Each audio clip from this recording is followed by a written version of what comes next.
Kia ora koutou katoa. Good morning and welcome to this community research webinar called Outcomes Plus. With me, Jan Hind, and with Kay Marie Dunn, with Trevor McGlinchey and Garth Nowland-Foreman. So from now, it's my great pleasure to hand over to Kay Marie Dunn, who's our co-host for today's event. Tēnā koutou katoa. Thank you, team, and thank you very much, Jan, for a stunning introduction. So I have the privilege of introducing Mr. Trevor McGlinchey. He's the CEO of New Zealand Council for Christian Social Services, a national peak advocacy body for over 100 social service and elder care providers. Trevor is considered by many, including myself, as a Yoda in his field. Nō reira e te matua tēnā koe, nau mai, haere mai. I will now pass the rākau over to you. Kia ora tātou. Kia ora Kay Marie. He mihi atu ki a koe mō tēnā whakamārama e pāna ko wai ahau. Nō reira, kia koutou katoa, nā kai whakarongo, mihi atu ki a koutou. So over the last 5 or 6 years, our members have become increasingly concerned with a number of the approaches taken by government. And one of the big issues that has confronted us has been the move towards more and more services being delivered by larger corporations, by larger organisations, and for private providers. So while these organisations may be able to deliver the outcomes required, one of the issues is that what is lost when community-based organisations retrench or even close as a result of not receiving funding to deliver social services and supports in their communities. Next slide, please. So if we go back 6 or 7 years ago, the talk was all about value for money, line-by-line reviews. Government agencies started talking about purchasing for outcomes, not services. And they kept on saying they actually didn't care who provided the services, they just wanted value for money. Overall, it began to appear that the support for families and communities, support for people and families to address their human needs began to be seen as products, commodities to be bought and sold, a bit like a tin of baked beans. Government set up a whole set of guidelines on procurement based post the global financial crisis. And that led to that thing we've got called the GETS, Government Electronic Tendering System. And it appears when you work on that GETS system that you're actually, the organisations that tend to be favoured by it seem to be those who can afford high quality tender writers rather than community organisations. And given all of this, it started to feel like government funding for supporting whānau was moving from community-based organisations using their resources in their communities to more corporate type organisations delivering services and extracting profits. We started receiving an awful lot of reports from our members about them being unable to continue to provide those additional services in their communities, and that this actually was a real loss. So we started discussing this, and when we wanted to really highlight these issues, we asked our members to tell us and give us the opportunity to use their name and their examples as really good ways of explaining this. But actually, our members and others felt that actually in the contracting environment, if they stuck their head up, if they identified themselves, it may actually count against them, and they may not receive funding in the next round. So it was actually really difficult to get individual organisations to allow themselves to be identified. So given that, what we decided to do was commission a piece of research called Outcomes Plus. And that research was to focus on the positive added value delivered by community-based social service organisations that was in addition to the outcomes purchased. We wanted to celebrate how community-based social services used government funding not only to deliver the outcome, but also provide a wider range of support for their communities. Next slide, please. So our researchers interviewed over 70 people from 8 different organisations, from Bilclutha in the south to Whangarei in the north. We wrote up those interviews and and undertook a thematic analysis to figure out what were the common themes. And the things that we identified was that there was this organisational specific capital, which is a term that the researchers found in a Treasury paper and decided to use it back at Treasury and at the Productivity Commission. So it's an economic term, but actually I think the way to think about it is organisational specific capital is what is the organisation's own special bit of magic. The community-based organisations that we interviewed had these bits of magic in common. One, they all had an organisational kaupapa or mission, and all of the people from clients through to staff and the community they worked in knew what the organisation's mission was, what their underlying kaupapa was, and how that drove their work and how they operated. The organisations were accessible, so they reflected the families and whānau they served. The clients feel comfortable with these service providers. They had a local history. They were based in the community and they knew the locals. And often it was the locals that actually founded the organisation, worked in the organisation, and were committed to making a difference to their community.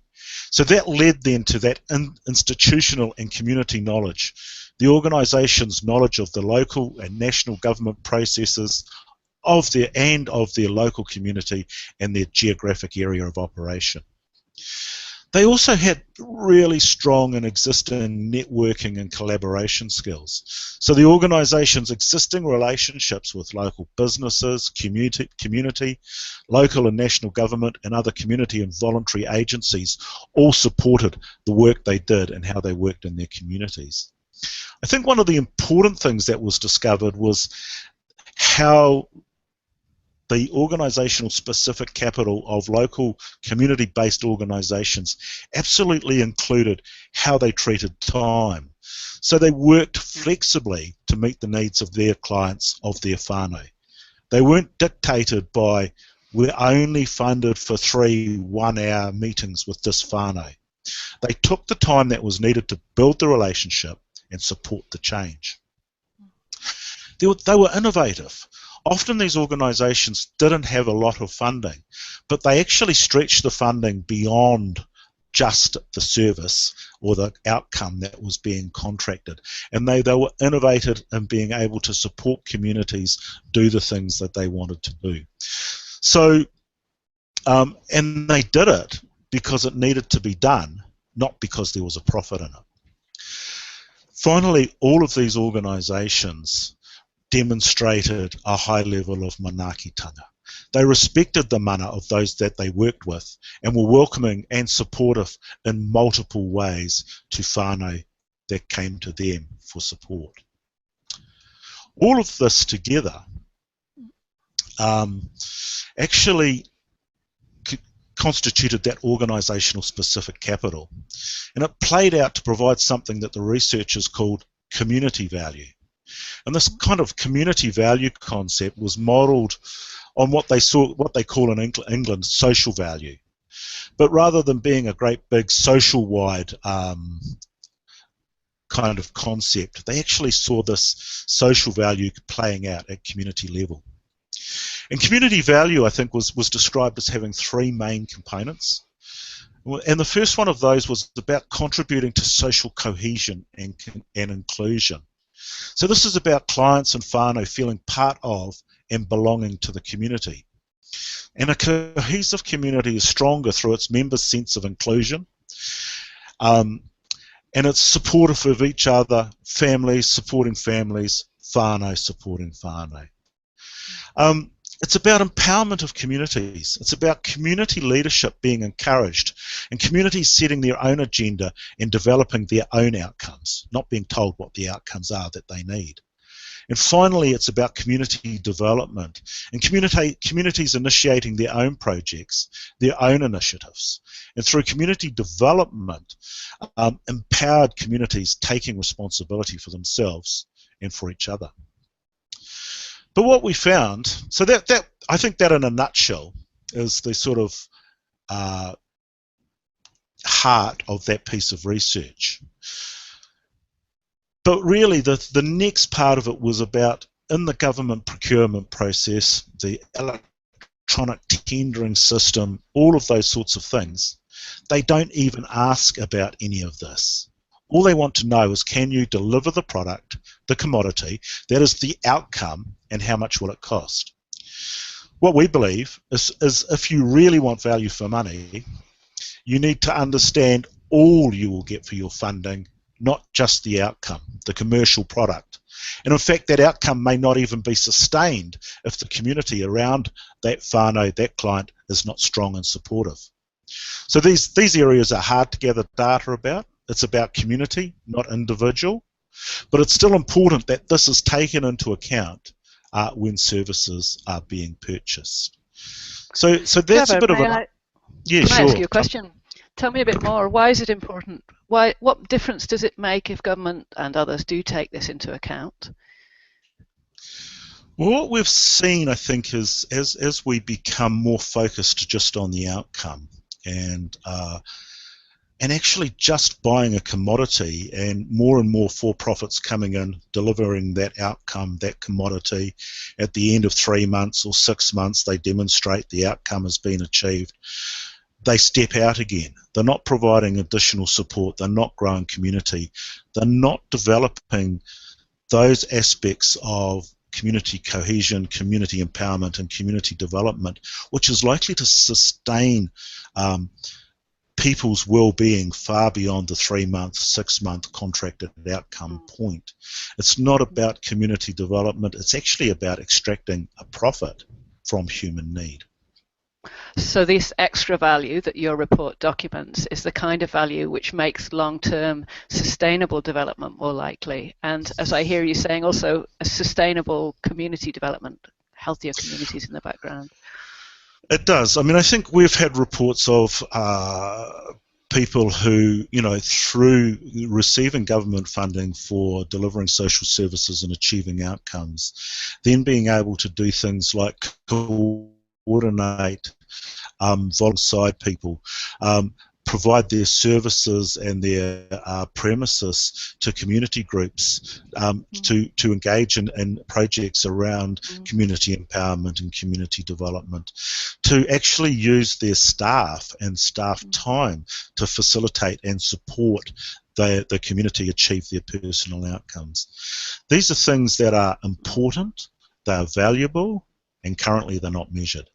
And we think that if you're really interested in value for money, you start taking account of not just what the outcome is, not just what the price is, but actually what the whole package is and how that whole package might actually provide a longer term, more sustainable result for whānau. Okay, can we have the next slide, please? So what I want to talk a little bit about now is a series of reports we've done since 2009, and we've just finished our last one in this series. It's called the Vulnerability Report. So after the global financial crisis, we were concerned that the poorest in our communities would become even more vulnerable. We weren't convinced that the statistics and progress reported by governments as they sought to grow our economy would really reflect the experience of those who sought support from our members. So we started publishing the Vulnerability Report in 2009. What we found is there is often a big difference in the experiences of people in our communities and what government says is happening. We also saw massive disparities for Māori, particularly for Māori young people, in the not in employment, education and training statistics, in the unemployment rates of Māori, and most significantly in the children and care statistics. So quite recently we published our 22nd edition of the Vulnerability Report, and that was our last edition. And what we did was actually look back over the key themes from the past 6 years. And what I want to do is actually just run through some of those at this stage. We have the next slide, please. So what we saw is that a short time after the global financial crisis hit, our members started reporting an increase in the numbers of food parcels being requested by people in their communities. So this quickly escalated to skyrocketing levels, with during some of these years 100% increases in year-on-year demand. By about 2012, this had actually leveled off a bit, but it stayed really, really high. And quite recently, it's actually started rising again. And at the same time, from 2009 to 2015, special need grants for food from work and income have actually decreased from 136,000 per year to 98,000. That's a 28% decrease. And the combined special benefit and temporary additional support benefits actually only increased by 2% over the same period. And that's the those are the benefits that are supposed to support people who haven't got enough income to get by. So to us, it actually felt like a bit like government was handling responsibility for the care of those with the least to our communities. Excuse me. Next slide, please. So what happened? Another aspect we were tracking was employment. So one of the government's better public service targets is to reduce what they call welfare dependency, and to achieve this, they've worked hard to ensure as many people as possible go into employment. So that's actually seen a drop of the numbers of people on benefits, dropping from 345,000 in 2009 to 301,000 at the end of 2015. That's actually a drop of 13% people receiving benefits. Over the same period, people receiving the adult minimum wage actually increased from 70,000 to 115,000. That's an increase of 64%. So that kind of indicates that the people coming off the unemployment benefit, many of the people coming off the unemployment benefit, have actually moved into adult minimum wage jobs, often insecure jobs, often jobs that change in the amount of hours being worked a week and those sorts of things. So it's actually quite difficult to survive.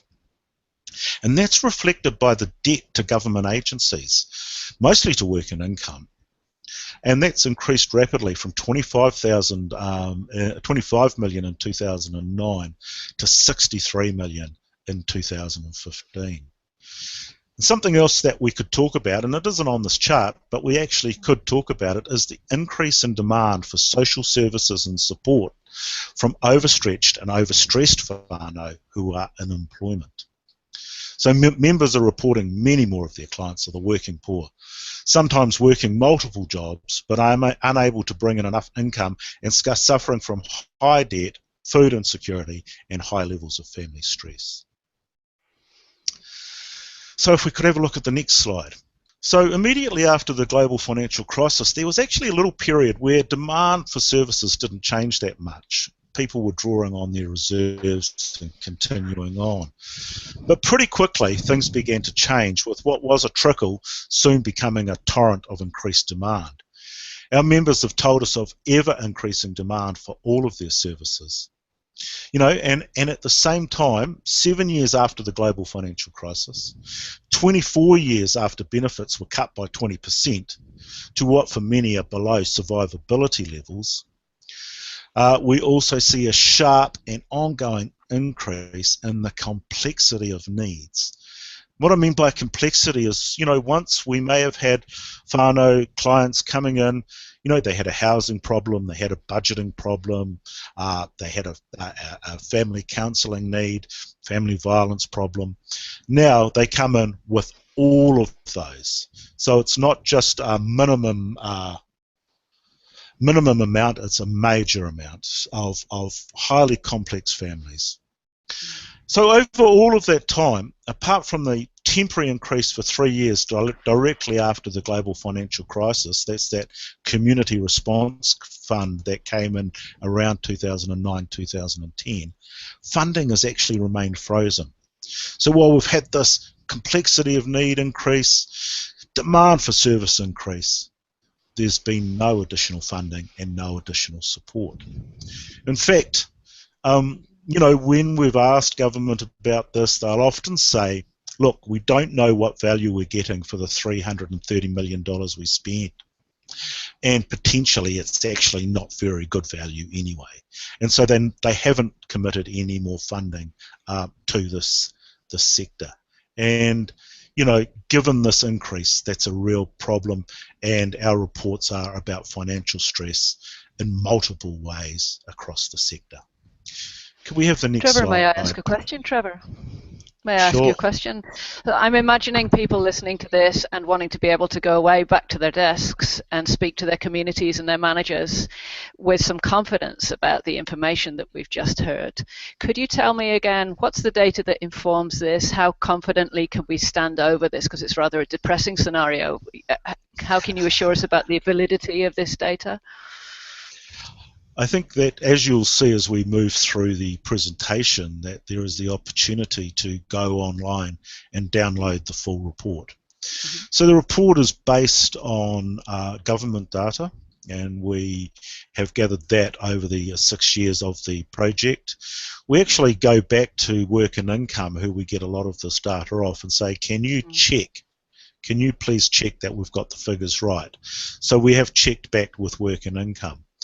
The data for our members, some of it is based around food bank data, but most of it is actually based around narrative and feedback received every 3 or 4 months from our members, informing us across the key areas of inquiry we've been making. So we haven't got hard data on complexity of need, hard data on demand. We have, though, got 6 years of narrative informing us about the increase in complexity and the increase in demand. And we think that's quite a solid piece of evidence that we're confident in basing this report on. So that's there, and as I said, you will see where you can download that report from. So, moving on again, and if we could look at the next slide. So this is a quote from Mike O'Brien, who's a long-standing member of the New Zealand Council of Christian Social Services and of the Aotearoa New Zealand Association of Social Workers. He's a well-known social work lecturer and a researcher of social policy and commentator on child poverty. And we took this quote because there is a long history of social workers and community organisations standing up for their clients, for their whānau, to advocate for change to structural issues rather than just addressing the daily symptoms of inequality, such as poverty and homelessness. So the quotes we've got here are taken from an article Mike wrote for the Aotearoa New Zealand Association of Social Workers a few years ago. And in it he sets out an expectation that good social workers and the organisations which employ them should be strongly engaged in being an active and persistent social work voice on issues of poverty. Here at New Zealand Council of Christian Social Services, we believe that this should be taken one step further and say we actually need to be active and persistent voices across a wide range of social justice issues. So can we have the next slide, please? So in this context, we started thinking about, in this world that we're living in, where data is king, where our funders have been requiring us to gather more and more data, that actually we need to be thinking about data for good. We need to be thinking about our ability to use data to report on outcome. Well, not only our ability to use data to report on outcomes, to manage services and to improve the quality and consistency of our social work, but also our sense of, but also to use that data to actually really focus on those social justice issues. So our sense of social justice tells us the underpinning the lack of housing, the poverty, the personal and whānau chaos are structural issues such as inequality and bad social and economic policy. So what are we doing as community organisations and social workers to gather the data that tell these stories? That provides evidence to demonstrate failures in government policy and approach to those in our communities with the least. So in the vulnerability report, over a 14-month period, work and income, we identified that work and income had sanctioned 80,000 beneficiaries, and almost 28,000 of these beneficiaries they sanctioned had children. So these are the most vulnerable of families, and they had experienced a cut in their already inadequate income of at least 50% for at least 1 week and potentially for longer.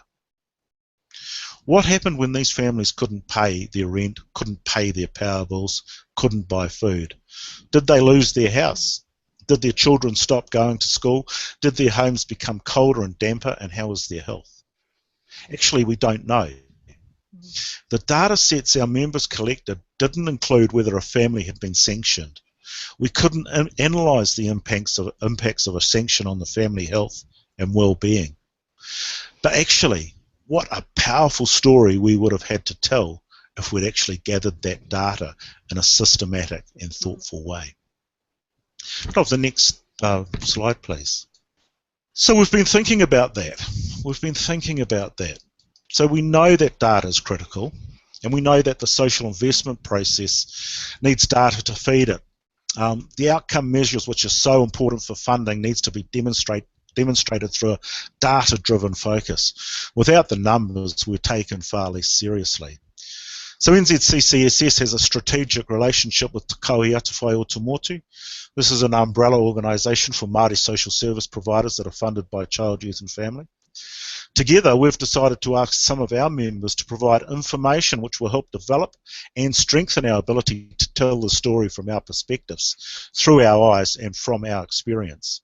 So over the next 6 months or so, we plan to build a community of data gatherers, of our members, who will be willing to work and learn together to gather and report data which can be used to influence social and economic policies, which can provide a counterfactual and argument to push back when government departments claim they've been successful using fair measures, but when seen from our measures, that no one is actually better off. Based on the data and the stories, we will publish a powerful and influential 6-monthly report that is informed by data and strengthened by the real stories of those affected by economic and policy choices made by government and government agencies. Sometimes this might be a positive story as we see the difference an effective piece of policy or a great way of working with whānau makes a positive difference. At other times, we want to use the data and the narrative to tell the stories we want told, not just the ones the officials want to portray. So that's where we're at. Could we have that last slide, please? So if you want to know more, the vulnerability report and the Outcomes Plus research is on our website, which is there, www.nzccss.org.nz. Go on there, search the library, and you'll find those. And if you're interested in the data project, just contact me directly and we can have some more conversation about that. So that's my overview. That's my my contribution to this webinar. Kia ora tātou. Kia ora, Trevor. I'm going to come back to you later. I have some more questions for you. I'm curious about what we can do with our data, how we can gather it, and what your thoughts are, not just on collecting, but also how we can be using our data for good. Thank you for inspiring us with your presentation. Thank you for reminding us that our mahi involves social justice and involves telling the real stories that we're seeing, and not just gathering data about our outcomes. Now, I'm going to hand over to Kay Marie. We're going to invite Garth to respond. But before I do that, I had some difficulties earlier on with sharing my screen. Let me have a second go at this and see how we're doing here. What I'm going to do now is to take you to some resources which back up Trevor's presentations, and here we are straight away. I'm on the NZCCSS website. Here are the vulnerability reports. So if you want to know more about the data that Trevor has presented, here they are, as he says, dating right back to 2009. And some of the summary reports that he spoke about are in there as well. If you're interested in what resources would assist you to gather your data, I would commend to you the previous community research webinar in which Moya Sayer-Jones talked about how we can tell short stories which capture the real story when we're working on complex projects. So if you're the kind of organization, you might be tripping over data, but you want to be able to succinctly tell those stories so that others care more. There's a recording here of a 60-minute webinar, and we're going to send you the link in a couple of days' time following this webinar, this event. Also, Garth will be speaking shortly about some of the statistics that have been gathered in the non-profit institution, I can't even say it, non-profit institution satellite account. We'll send you the link to that, and both of these can be found on our website. The other suggestion that I have is you may want to have a look at the Community Sector Research Fund from National Lotteries. Deadline coming up later this year. I have to do a fair bit of preparation, but that does actually provide a fund to resource you to undertake a piece of research in your own organisation.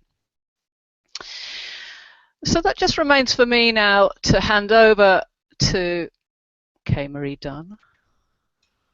We'll come back to you with more questions, Trevor. Thank you for your whakaaro. And over to Kay Marie Dunn to sequence us seamlessly into the next part of today's webinar. Oh, kia ora tātou, and thank you again, Trevor. You are magnificent as always, and I'm looking forward to connecting again at the end of Garth's session. Ladies and gentlemen, I would like to introduce Garth Nowland-Foreman. He is a director for the Lead Centre for the Not-for-Profit Leadership Centre for Not-for-Profit Organisations. Garth is passionately loves to share his expertise regarding strategic leadership and governance of NGOs. E te matua, Garth, nau mai, haere mai. Kia ora, and thank you very much. I just wanted to talk a little bit about the context in which we're collecting data for outcomes, and no one is against a focus on outcomes. Could you share that slide with the as the main view? Great, thanks, David. But we need to keep outcomes in perspective, and most of all, not get carried away by treating them too seriously, because outcomes, after all, are just a metaphor from the assembly line and the factory floor. They come from the assembly line when it looked at inputs, throughputs, or the manufacturing outputs, and then outcomes, the difference that it's made. But when you try and apply to anything more complicated or sophisticated than a basic assembly line producing widgets, for example, if you try and include those annoyingly complex things called humans, it actually loses its ability to describe all of that in great detail and becomes totally inadequate as a metaphor. So we need to remember that it is just a metaphor, and this is there's no better example of this than when in Australia 2 government departments were trying to introduce outcomes funding to respective NGOs, and at the same time, and unfortunately they used the same example of counselling services to prove how simple it was to identify an input, a throughput, an output, and an outcome. The unfortunate thing is what one department thought was the outcome of counselling, the other thought was the throughput. There was even the case where what one thought was the input, the other thought was the output. So it just establishes that these terms don't exist as independent realities, but are images and metaphors to help us try and understand what's going on. And ironically, there's not a lot of good research to show the outcomes of a focus on outcomes. In fact, despite the highly ambitious claims for outcomes measures and an outcomes approach, the evidence that it actually results in a bigger or better impact is very thin. The widest analysis of the literature generally finds that there's no evidence that any increased attention in this field actually drives performance improvement in any direct way. And then when we add the high transaction costs and complexity that's often associated with outcomes approaches, we find there are considerable deadweight costs to add to the equation. This appears especially when an outcomes approach is tied directly to funding and includes pay for results or social impact bonds, as we've seen with the recent failure of the health pilots to try and implement such an approach in New Zealand. And as from the accountability literature, we also already know that paper-based accountability systems are among the highest costs, therefore the highest transaction costs for both parties, generate the least useful information, and are the least effective in ensuring proper accountability. So if you are an NGO and are feeling the kind of pressure that Trevor has recently described, it's probably because you've been paying attention. The new figures from Statistics New Zealand show that while there has been a dramatic 65% increase in non-profit income over the last decade, expenditure has also increased, but by 68%. 65% income up, 68% expenditure up. Although it might appear to be only a small gap, it's a gap, unfortunately, on the wrong side of the ledger. Regardless of how big your income is, if your expenditure is even bigger, sooner or later you will end up in trouble. So it's no surprise that in 2013, the most recent year for which this data are available, in national accounts terminology, 7 of the 12 activity areas that Stats New Zealand report on are what they call dis-saving overall. This means that they are going into debt or having to chew up their reserves to survive. So 7 out of 12 in 2013, that compares with just 1 out of 12 dis-saving in 2004, 10 years earlier. When expenditure is greater than income, you can only eat into your reserves or go into your debt for so long, and neither of those are sustainable to keep going in the long term. So if you're feeling under pressure, you've probably been paying attention. Increasingly, non-profits are also being squeezed at a time when government policy is more reliant on this increasingly precarious sector to fill the gaps. So a precarious financial balancing act made even worse by what I'm calling the volunteer squeeze, which is reflected from other data from the that same Statistics New Zealand report. While the number of people volunteering for non-profits is up 20% in a decade, and now involves 1.3 million New Zealanders every month, which is great. On the other hand, the average hours that they are each volunteering has slashed in about half. So that if you convert the volunteer hours to full-time equivalents, that's a massive 42% drop. The bottom has fallen out of volunteer hours provided in New Zealand in the last decade, since 2004. Our sector is highly reliant on volunteers. For example, 90% of non-profits employ no paid staff. So the time our volunteers are able to give, with that being squeezed and this unprecedented collapse in volunteering hours, it puts a real squeeze on the sector as a whole as well. So how can community and voluntary organisations respond to these increasing pressure for measuring outcomes in such a pressured environment?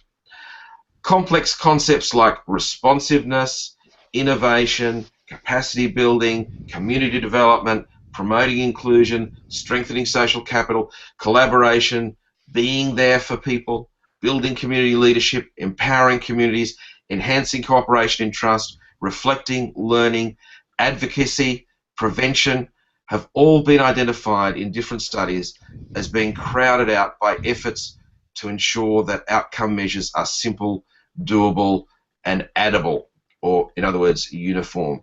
These are the first victims of a preoccupation with measuring things. Because if we focus on the things that are only easy to measure, sometimes the most important things get overlooked, as Trevor has identified in his description of the research on Outcomes Plus. We lose the plus to our peril.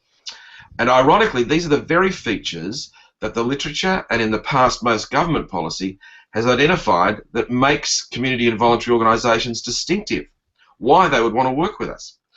Worse than the risk of measurement systems rendering all those important contributions invisible is the even more serious risk that what we measure distorts what we do. And again, in the field of organisational psychology, there's a lot of evidence that supports that what we measure and report of, we do more of, despite our best intentions, whatever we say. So the big risk here is if we only measure the easily measurable, some of the most important things will not only be overlooked, but maybe left undone. So what can we do with this? I go back to a small ethnographic study of government-funded children's services in New York that looked when purchase of service contracting was first being introduced to find who were the NGOs, the non-profits in that situation, who were not only able to survive but maybe even thrive under such an environment. And that research found two distinctive factors. First of all, the most effective organisations were obsessed about their vision, mission and values. These were well developed and ubiquitous across the organisation.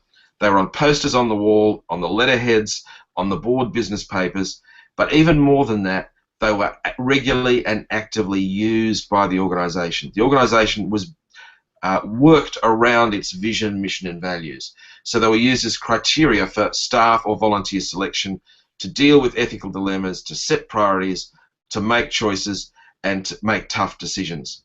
They really did put their values in action. They were ruled by their vision. So even when you can't tell or measure how far the horizon is away, if you're swimming towards the horizon, you surely know whether you're headed in the right direction or not. So the mission, vision and values help the organisations keep headed in the right direction. The second distinctive characteristic, as well as being very mission, vision and values focused, is they kept a double set of books. Now, this is not what it first seems, nothing dishonest, but whatever the funders required them to monitor and report on, they did. They saw that as just the cost of raising the money. But the important thing is they didn't stop there. They also worked out what they needed to know, about how well they were performing in all the areas important to their mission, vision and values, how they could adjust to perform better. What are the early warning signals that they needed to know in running their own services and programs? And they kept that as well as their second set of books. This kept them focused on what they knew to be important, so they didn't drift into only focusing on the things they reported to their funders. It sounds like a simple ploy, but unfortunately it's rarely done, in my experience. As far too often, under all this pressure that we've described, as NGOs, we retire exhausted as soon as we've managed to get together all the data and reporting that our multiple funders require, and we stop there. The successful non-profits, this story tells us, were so committed to being learning organisations that they didn't stop there.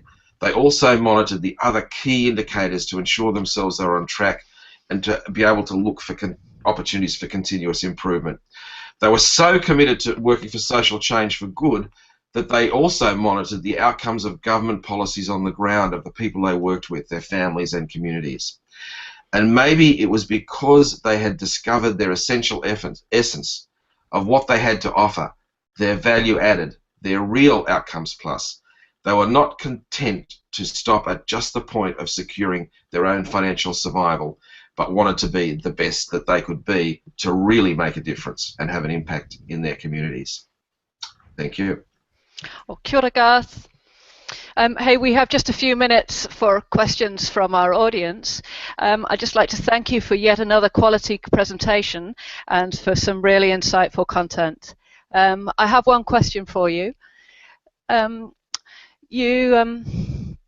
think what you presented there sort of suggests that we have a unique value as a sector. You're offering a mine of information for us, and particularly in terms of quoting research. Can we be confident that this is unique value?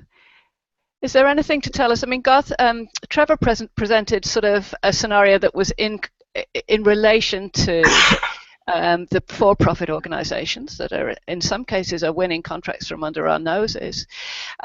Do we know how our value stacked up relative to those other for-profit organisations? For example, are we cheaper? Are we too cheap? Can you give us any insights there, Garth? And in the meantime, I'm just going to ask people as well. Don't forget to send questions for Trevor and Garth, and you can do that #GoodResearch and also through your Q&A box. Yes, very good question, Chan, and there's not a lot of research in this area. But what is available tends to suggest two things, and there was some research a few years ago in Australia, and I seem to recall some research in the US identified similar results. The first is the more competition there is with commercial organisations, the more non-profits start to look like them, so that we actually lose our distinctiveness if we're not careful. So that is the big risk. But the other important thing that they did find was that there is a difference. It's not in cheapness. We are, on average, in the areas where commercial and non-profit organisations compete for government contracts, are generally not cheaper. But the difference that they did find was that in two things in particular which indicated we put more of an emphasis on quality and holistic responses to what people need rather than just what is offered for sale. Non-profits tended to employ more staff, so staff ratios in childcare centres and aged care tended to be higher, slightly higher on average than for the for-profits, and they tended to employ more qualified staff. So again, you might say the quality is measured by the experience and qualifications of staff rather than just using school leavers without experience indicates a higher level of quality in caring and commitment to the people being served. So there is not a lot of research in this area, but what is available tends to suggest that is a distinctive difference, not in price but in quality. And I think the Outcomes Plus research that New Zealand Council of Christian Social Services has done also finds some important things about the beyond the service, the other things that surround the individual, the family, whānau, and community that come from non-profits is also an incredibly important value added that we lose at our peril. Well, kia ora tātou. Look, I have a question for the both of you, and it's based on a question that came through from Whaia Hariata Kuhunui. At the moment, government are really pushing the results-based accountability process, which aligns quite closely with what you've shared, Garth, and also reflected on Trevor in your kōrero. What do you think the core difference is between what RBA is seeking versus an outcomes-based, more holistic style of data gathering and reporting? I think the RBA style. Okay. Sorry, do you want to go first, Trevor? I was just going to say the RBA style, because it breaks it across the contribution of the organisation at a client level and then builds that up to a community level and then tries to attribute that to a government policy initiative. It's interesting. It's difficult to attribute. The kinds of changes that communities want may or may not be reflected in the RBA turning the curve type scenario. And so what we need to do is make sure that the outcomes we're seeking go beyond a better public service target, which in themselves are okay, but not the single answer. So we might, for instance, have an analysis that the swabbing of children's throats has made a huge difference in rheumatic fever levels in some areas, and that's quite true. But the instance we stop swabbing throats and giving antibiotics, that will increase again because we haven't actually addressed the core issue, which is cold, damp houses and overcrowded houses. So, you know, if we ask the community what the problem is, they'd say we need more and better housing. We ask government and they say we need more children having antibiotics. So, yeah, RBA is useful, but I think that when it's put in the context of a better public service target, it loses some of its usefulness. And I think the big risk with RBA, which has, as Trevor said, quite a number of uses, but the big risk is when some external party like government funders impose the measures rather than the agencies working out what success looks like for them, and from a ground up human people-centered approach. And in fact, there was a little study done in New South Wales when the New South Wales government introduced RBA with centralised imposed measures, and it had no effect on the impact of agencies. In fact, all the agencies just treated it like another hoop you had to jump through to get your money, and in fact, in some cases, undermined their learning and improvement strategies because it just was a rigid system that was imposed. That's not necessarily how RBA has to be if we allow it to be flexibly used by all the organisations on a ground-up basis. And we need to train the organisations not to be seduced by the easily measured, but to focus on what's most important. It's always much better to be generally right than to be precisely wrong. And the big risk is we focus on the easily measured, the preciseness, but we measured the wrong thing. Number of mouth swabs rather than children growing up happy, healthy, warm homes. Kia ora. Oh, well, kia ora tātou. Look, unfortunately, we have now run to the end of our webinar. As Jan said previously, there are many ways that you can stay connected with Community Research Aotearoa.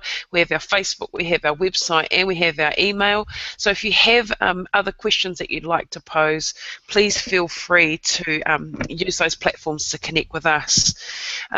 To the both of you, Trevor and Garth, thank you so much for sharing your mātauranga, your wisdom with us today. Unfortunately, Garth has had to leave to the airport, but we just wish to thank him very much for participating in this very special event.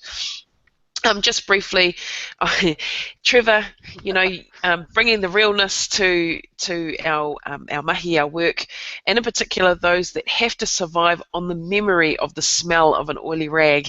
I think it's very important that you bring to our awareness the fact that despite increasing requirements on social service providers, there's no added support, no added funding, and that must create quite a challenging environment and community. And even though in your information the statistics that you shared are quite stark, especially for those considered the least, the last, and the lost, you've also created another outcome or another platform for community providers that are tuned in today to share their information directly with you so that we can use data to influence policy and hopefully create social change and significant policy change as well. So please contact Trevor Koutou Katoa.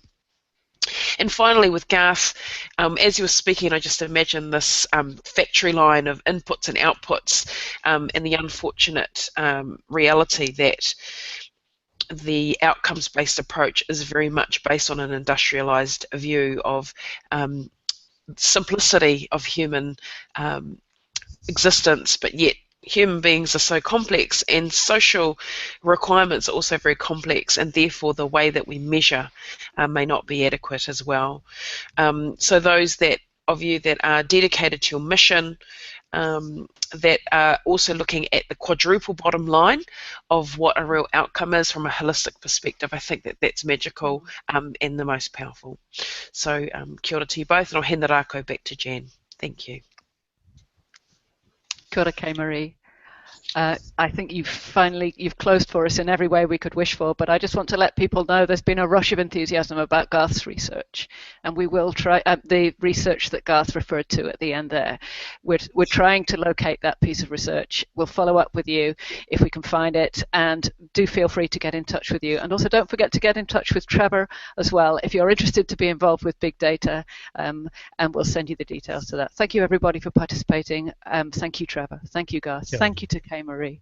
Thank you to the people in the background who've supported this event, Nicolasa and Sarah, and we'll hope to see you online next time. And David, we'll hope to see you online next time.